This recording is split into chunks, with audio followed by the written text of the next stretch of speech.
Yo, what's good, y'all? It's your boy AD Bissell bringing you that fire content, raw, real, and straight up vibe. If you rock with gaming videos, hit that like, smash that subscribe, and turn up with me. We only going up from here. Let's get it.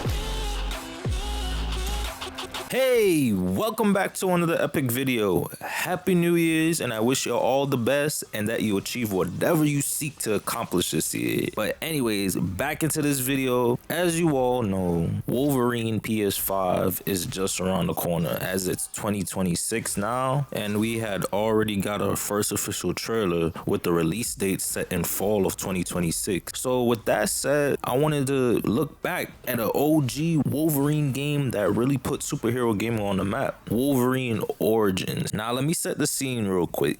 This game dropped tied to one of the not so great superhero movies at the time. Deadpool got violated, the story was chopped up, and Fox was wildin'. So when they announced a video game, everybody already wrote it off. Movie tie-in games was straight caca back then, but somehow, some way, this one right here was fire. Back in the PS3 and Xbox days, movie games was rush, cash grabs. Studios ain't care about quality, just release dates. But Raven Software, they ain't phoned us on in. Instead of copying the movies beat for beat, they said, nah, we gonna take Wolverine's whole mythos and go crazy. They pulled from comics, Weapon X, unused movie concepts, original ideas that made sense. That's why the game feels darker, meaner, and more authentic than the film. Now, let's talk gameplay, cause this where the game really flex. This ain't no light superhero combat. This is straight predator energy. You slicing dudes up, light attacks, heavy attacks, launches, air combos, grabs, throws, environmental kills. You throwing enemies into spikes, turnpikes, walls, helicopters, straight fatality vibes. Enemies don't just fall either. Limbs get cut off, heads go flying, bodies get shredded. This was the first superhero game to say, nah, Wolverine is not kid friendly. Now respect that. Heavy. Now, this is where Raven Software showed real brain matter, literally and figuratively, with their intelligence. Instead of basic health bar, Wolverine's healing factor is part of the gameplay and visuals. You get shot up? Nah. Skin burns off, muscle exposed, skeleton showing, then it regenerates in real time. You literally watch Wolverine heal mid-fight. That alone makes the combat feel cinematic and immersive. To this day, not enough games do that. I'm telling you, this mechanic alone put the game years ahead of its time.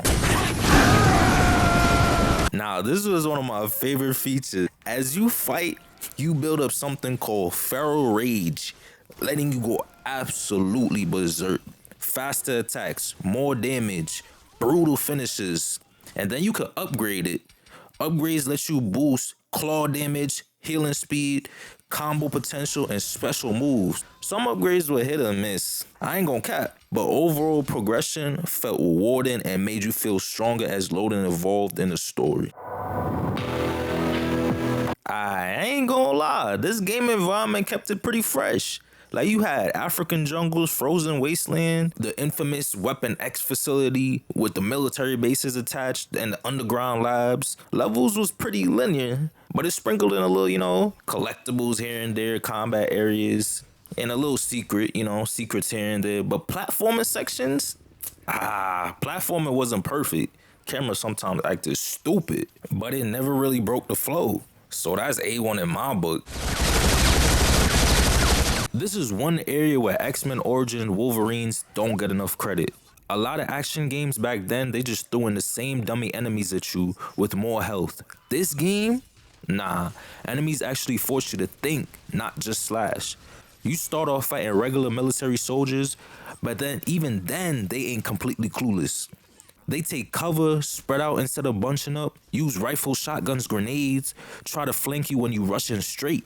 If you just ran in wild, you get lit up before the healing factor even activated. They taught you early, Wolverine is strong, but he ain't invincible.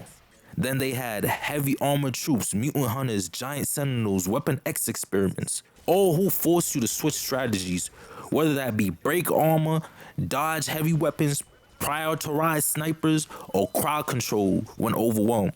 Combat stayed engaging because enemies actually pushed back. Bosses was a mixed bag, but when they hit, they hit.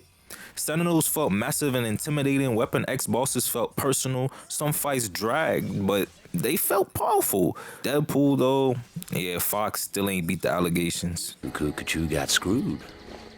You might as well grab some popcorn and your favorite drink, cause I got no choice but to go in depth with this part. It's only right. What really separates X-Men Origins Wolverines from the other superhero games, and even its own movie, is the tone. The game ain't try to be flashy or cute. It's angry, it's violent, it's tragic. From the jump, the game makes it clear. Wolverine is not no hero first, he a weapon. The story leans hard into Logan's trauma. This ain't just a dude with claws. This is someone who's been experimented on, used by the military, stripped of his humanity, robbed of his memories. The Weapon X program is portrayed like straight up horror, cold labs dehumanizing torture. It's not heroic, it's disturbing. You feel like Logan ain't fighting villains, he's fighting his past. A big theme throughout the game is identity. Logan doesn't fully remember who he is, but his body remembers violence. Every fight feels instinctual, animalistic, like muscle memory taking over. That's why the rage mechanic and brutal combat makes sense narratively. Wolverine isn't enjoying the violence, he's trapped in it. That's some real character writing right there. Why the game's story feel clearer than the movies? The game slowed it down. It let moments breathe, trauma settle, rage build naturally. That's why the game feels more authentic to Wolverine than the film ever did. This game was doing stuff we praise modern games for. It was way ahead of its time. It had environmental storytelling, character-driven violence, mature themes handled seriously. Back then, superhero games didn't usually go this deep. This one did, and nobody gave it credit. This ain't a perfect game.